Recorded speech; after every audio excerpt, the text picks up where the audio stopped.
bandiraɓe sehilaɓe heɗotoɓe radio jowol sare jaam hiire moon hannde ko ñalawma alarba hawre ko 15 lewru janvier hitande ujunnaji 2025 habruji moɗon e ɗemgal Pulaar ɗum noon guiɗirɗen ko toon to États-Unis d' abord ko kamno kewɗen waddima en jaa toon to Washington ƴeewen kadi ko ñalli toon surtout hakkude sénateur uji e ɓeɗo ɓe Donald Trump suuɓi gonne laamu ngaro hande toon to Florida ma en ƴewrittade kadi hono kanko juge kano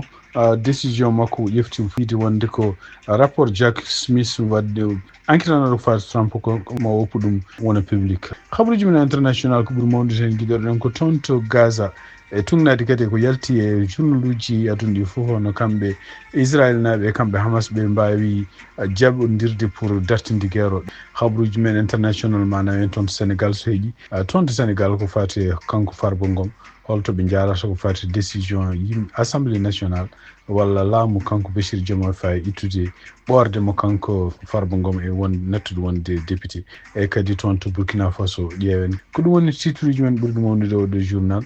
ma en gaare datuji muɗum joni joni siftini ɗon tan hannde ko alarba 15 lewru janvier hitande ujunnaji 2025 ko musidɗo mo Amadou haalata man gatu joni joni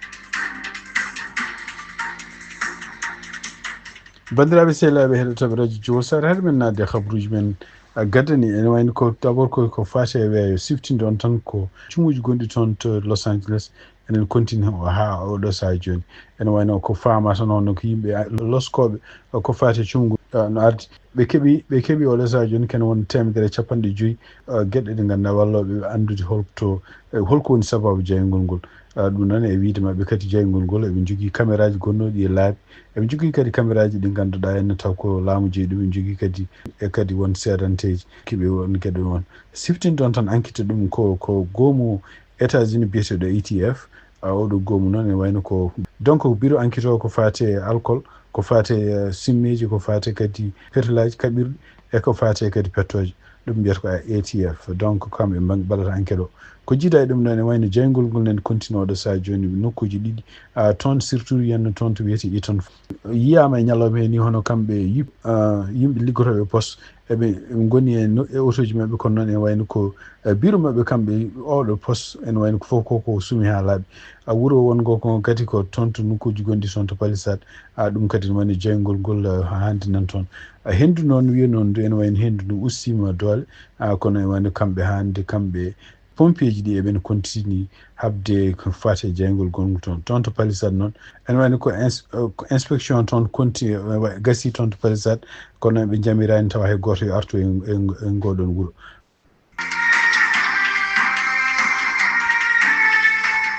bandiraɓe sehilaɓe heɗotoɓe radio jowol sare jaam hiire moon binɗen e gardini men ni toon to Washington ene wayno ñalli toon hannde ko gossodiral hono kamɓe ɓe Donald Trump suuɓi yo gone laamu muɗum e ɗum noon ene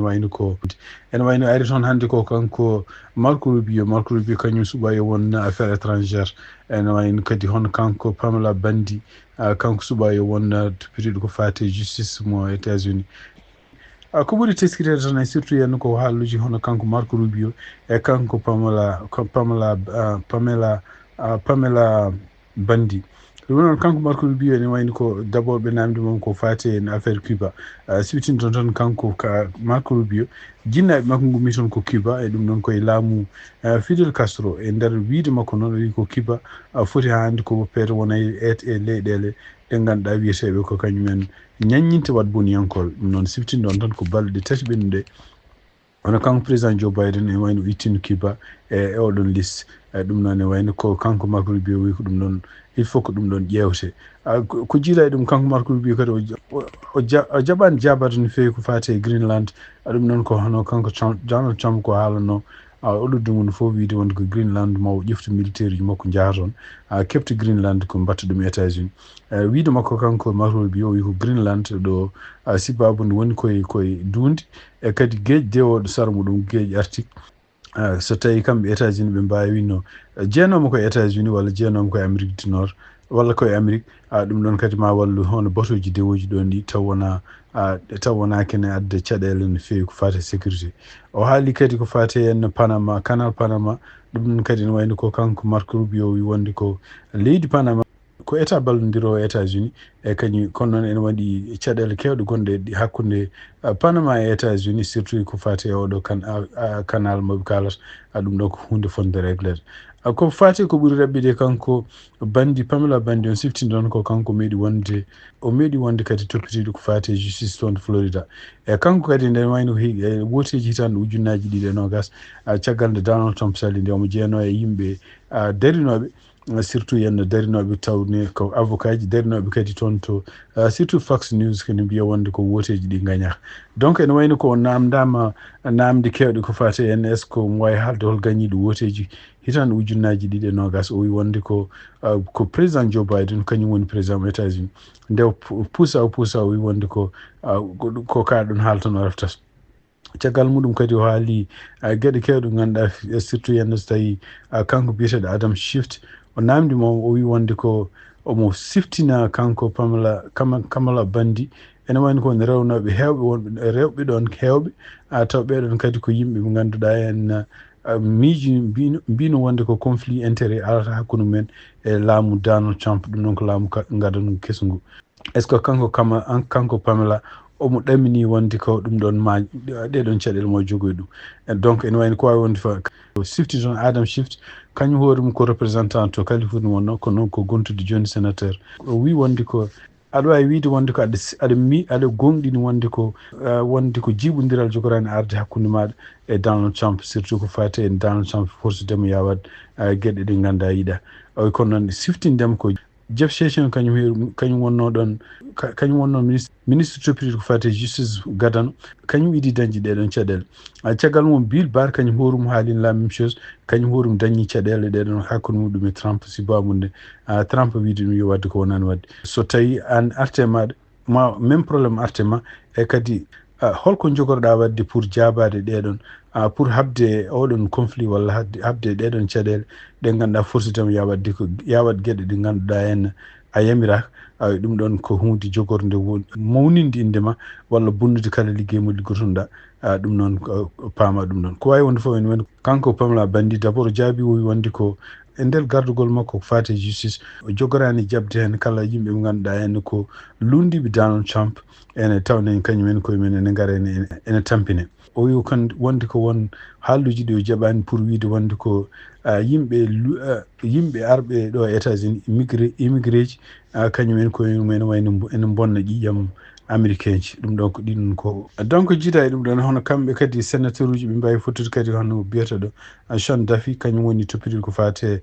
transport ɓe mbawi fottude kadi goɗɗo biyeteɗo John Ratcliffe on kadi ko fate ɓe paati caggal muɗum e kanko biyeteɗo Chris Wright on toppitiɗo ko fate énergie ɗum noon ene wayno ko namdama namde kewɗe surtout nde o namdirne nde kadi ene wayno ko yimɓe seppannoɓe eɗen gonno toon to Sénat o kañumen koye mo gullimo mbimo wonde ko neɗɗo o walla mo compagnie ji pétrole coodi eyyi ɗum noon ene wayno ɓe goƴaka so tawi ɓe goƴuno ko wiyete changement climatique ɓe mbawata artirde joni ko fate asde ɓulɗi pétrole surtout yooɓe miijo jeygol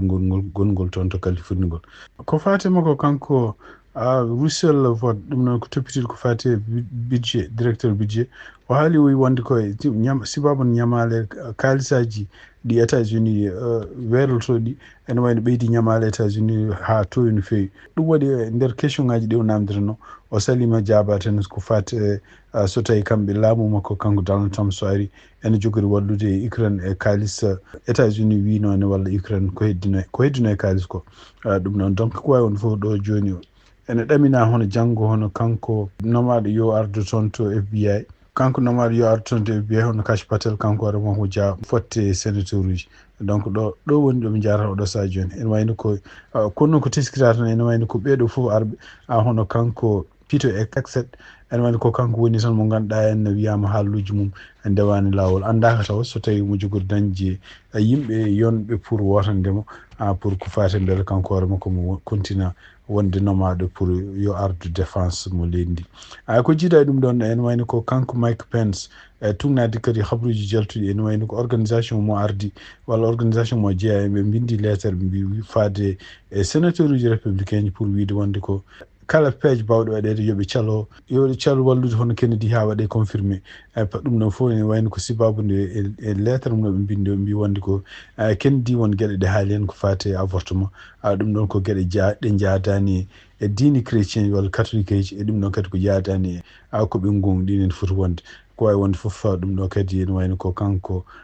Kennedy o suwata o waɗede calendrier nde warata kono noon fuɗɗima dañde résistance kadi hay banggue républicain ji. toon to Florida hono kanko juge canon noon ene wayno ko juge fédéral mo kanko Donald Trump o ƴeftuno e laamu makko kadi ene wayno ko jeenoɗo ko sakiti ko kañum hoore mum ne sali hono kanko Jack Smith wiide wonde on wona conseiller spécial o wi ɗum ɗon ko hunde illégal ene wayno ko oɗo saha kadi o waɗi kadi gueɗe ɗe ganduɗa henna haawi yimɓe foof ɗum noon rapport mo kanko Jack Smith o fonno yaltinde rapport o ko rapport aji ɗiɗi hen rapport koko fate kayitaji ɗi ganduɗa henne ko mbiyata dossier ji classifié ɗum noon ene wayno ko oɗon rapport wawa yaltude saabu won yimɓe takkitaɓe makko rapport goɗɗo noon koko fate kanko Donald Trump ko wiya gueɗe ɗe waɗi ko fate no woteji hitande ujunnaji ɗiɗi e nogas hono kanko juge canon ene wayno o yamiri oɗon rapport yaltude ɗum noon e wiide makko ɗum ɗo kadi ko hunde nde ganduɗa henne ala foof ko yi hen holko woni caɗele oɗo rapport ene foti wasde yaltude tawde déjà enquête ko waɗama andaka noon hono oɗo saha joni hono kamɓe Donald Trump noon mbaɗata saabu ene wayno ko wiide mabɓe maɓe mbaɗa appel pour rapport ha wasa yaltude kono noon tugnade e jaydiyankoɓe hewɓe walla tinnade e haralleɓe hewɓe ko kaali ko fati rapport mbi rapport o déjà kala ko woni hen ko hunde déjà andade ko hunde déjà kamɓe comité ji toon to sénat toon to suudu représentant ji ɓe gari public mum ɓe kaali ɗum ko gueɗe ɗe ganduɗa Donald Trump waɗatno pour hadde woteji hitande ujunnaji ɗiɗi e nogas yarude yesso. Kabaruji e ɗemgal Pulaar e radio Jawol Sare. habaruji men international guiɗoɗen ko toon to Gaza e tugnade hannde ko yalti e télévision d' abord ko kanko président Joe Biden o yalti e kiiɗe on wonde vice président Kamala Harris omo wonde kadi hono kanko ministre des affaires étrangères makko haalandi aduna wonde ko oɗo saha joni hono kamɓe Hamas e kamɓe Israël ɓe dañi nanodiral pour guerre gonɗo toon to Gaza o e darto ɗum noon ene wayno ko nde haalande kanko président Joe Biden en même temps hono premier ministre mo Qatar kañum hoore mum yiyate télé ne haala la même chose donc nanodiral ngal hay sindo e tugnade habaruji gomiɗiɗo toon to biro makko kanko premier ministre mo Israël Benjamin Netanyahu hay sindo wonde haaluji gummi toon wonde ko won gueɗe kewɗe poɗɗe réglede e ko fate ngal ɗo nanodiral ɗeɗon gueɗe kadi koko poɗɗe gasde jamma hannde ene wayno ko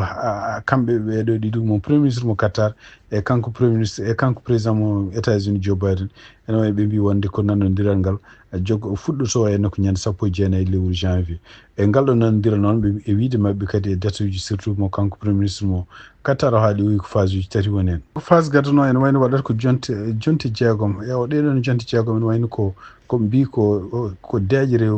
wonata toon to Gaza ɗum noon ene wayno ko Israël naaɓe kañumen kala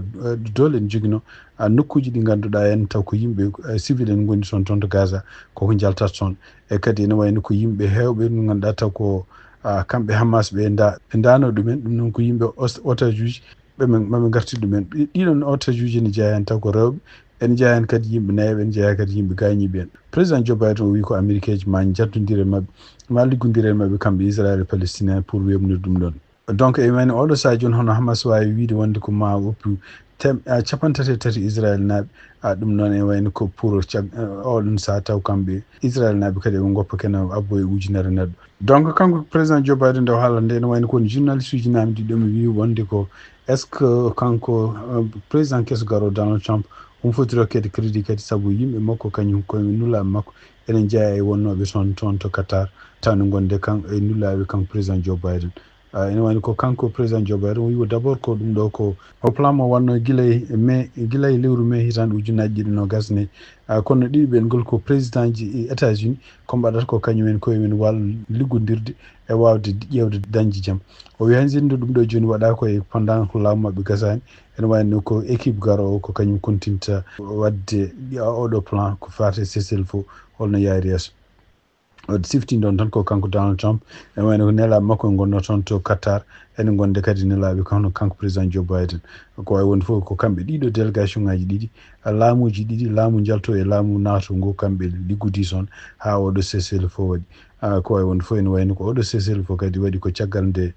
guerre bonɗo waɗi toon kene woni joni ken wiye 46 ujunere neɗɗo ko famɗi fof tago civil naɓe mbarama toon guerre puɗɗiɗi guila hitande ujunnaji ɗiɗi e nogas e tati ɗum noon ko caggal nde kamɓe Hamas wiya wonde ko ɓe mbawi yande toon to Israël ɓe mbari ken wona ujunere temedde ɗiɗi neɗɗo taw ko Israël naɓe ɓe ƴefti oɗon saaha ken wona temedde ɗiɗi e capanɗe joyyi yimɓe taw ko otage uji donc e caggal nde ɗum ɗo oɗo sesel fof haala hono kamɓe yimɓe ɓe ganduɗa pelle ɓe gotoji men nanggano walla mbarano toon mbawi wadde communiqué ɓe mbi wonde ko minen famille aji yimɓe 49 so yimɓe nanggaɓe dahaɓe wonɓe toon ɓe emin belti e oɗo résultat e ɗum noon kadi emin jiiɗi emin keppide yimɓe amen gartata galleji men ɗum noon e wayno ko famille aji ɗiɗo yimɓe ɓeɗo yimɓe nanggaɓe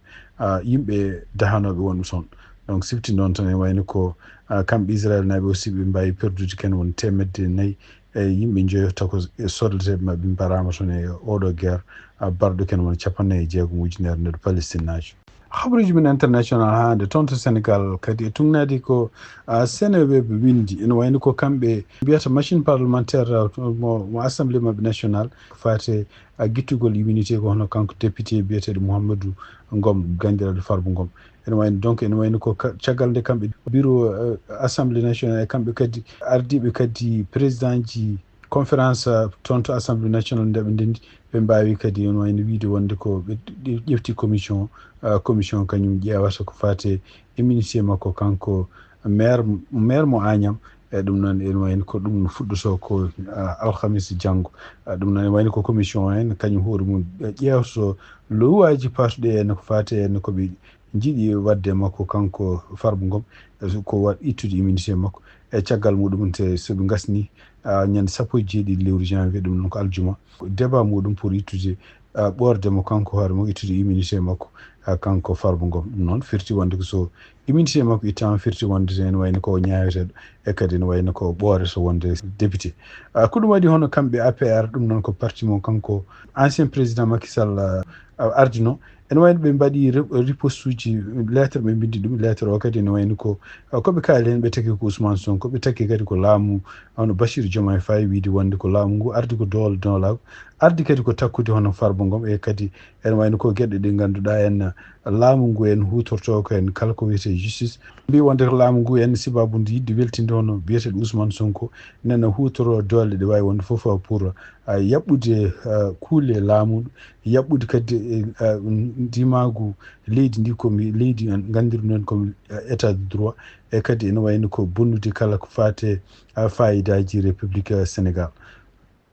donc ene wayno ko kamɓe koye ɓe mbi wonde ɓe ndiwsi oɗo procédure mbaɗaɗo contre Farba Ngom e kadi ene wayno ko maɓe mbadda dole maɓe wayno foof pour habde en ɗeɗo peeje donc ene wayno ko oɗo saha joni ɓe noddi ko kala supporteur ji maɓe yo mbadda résistance ɗum noon ene wayno ko hawnaki ɗeɗo balɗe garoje kadi e Sénégal ma waɗ kadi caɗele seeɗa sibabude oɗo Farba Ngom siftinde on tan e nder ko rapport jaltuɗo ko sakkiti ko rapport aji ɗiɗi hen rapport jaltuɗo ñande alhamis nde ene to bureau makko kanko Ousmane Sonko ene wayno o haali ɗum toon to Nouakchott o wi wonde so yimɓeɓe jii rapport jaltuɗo ene ma mbaw famde bonandeji mbaɗaɗi e laamu Macky Sall kono noon e wayno holko woni sababu ko kanko Farba Ngom tan o joofa hen taw wiya wonde pour won 125 milliards francs CFA jiitaɗi hen taw ko ɗiɗo ko kalisaji ɗo gummiɗo ene laaɓani e kadi ene wayno ko kanko Farba Ngom o takka hen wonde ko ɗiɗon kalisaji ndewe e inde makko won kadi société ji kanko hoore makko udditi hen ko sababu ɗiɗon kalisaji ko wawi wonde foof ko haare mawde jogori wonde ɗeɗo balɗe garoje sibabude kamɓe assemblée nationale siftinde on tan assemblée mabɓe national toon Sénégal ko kamɓe Pastef ɓuuri jogade toon majorité e commission mbaɗaɗo o kadi pour ñawde ko fati immunité makko kanko Farba Ngom ko kamɓe kadi ɓuuri jogade toon majorité donc ko wawi wonde foof ɗum ɗo ko ma addu caɗele mawɗe wonande kadi deeƴire toon to Sénégal cakkitorɗen habaruji men ko toon to Burkina Faso e tugnadi kadi e konngol walla e kayit gummiɗo toon to journal mabɓe Burkina Faso info ene wayno ko kamɓe laamu capitaine Ibrahima Traoré ndeɓe ndendi hande 1 lewru janvier hitande ujunnaji ɗiɗi nogas joyyi ɓe mbawi wiide wonde ko yimɓe nayo taw ko diplomate walla ko yimɓe liggotonoɓe diplomatie ceekama e liggueji men ɓeɗon yimɓe noon ko sibabu nde wiide mission ngaji mum gasi ko ɓooyi e noddisama yo gartu département ji men ko noon gartani donc ene jeeya hen ko biyeteɗo Alain Compaoré on kañum hoɗum ko consul général wonno e kadi ko conseil des affaires étrangères wonno ene jeeya hen kadi Side Samde Liliane on Compaoré on kadi ko épouse hono kanko consul général kala dow to ene jeeya hen kadi Oyini Bani Konaté on kadi ko ambassadeur wonno ɗum noon wonno ko mission permanente kañum hoore mum ene wayno ko wiyama yo artani ene jeeya hen Apollinaire Ouedraogo on ko ex consul adjoint conseil des affaires étrangères on kadi ene wayno ko yimɓe ceekaɓe ɗum noon fof noon e wiide mabɓe kamɓe laamu capitaine Ibrahima Traoré ko ɗum ɗo ko hunde gueɗe ɗe ganduɗa eɓe kaala ɗum e règlement ji mabɓe pour yimɓe ko fate fonction publique yo yimɓe kollu tinnare mawde yo yimɓe kollu andude haajuji men e kadi respectude luwaji leydi ndi pour no yimɓe kadi poti liggorade toon to Burkina Faso.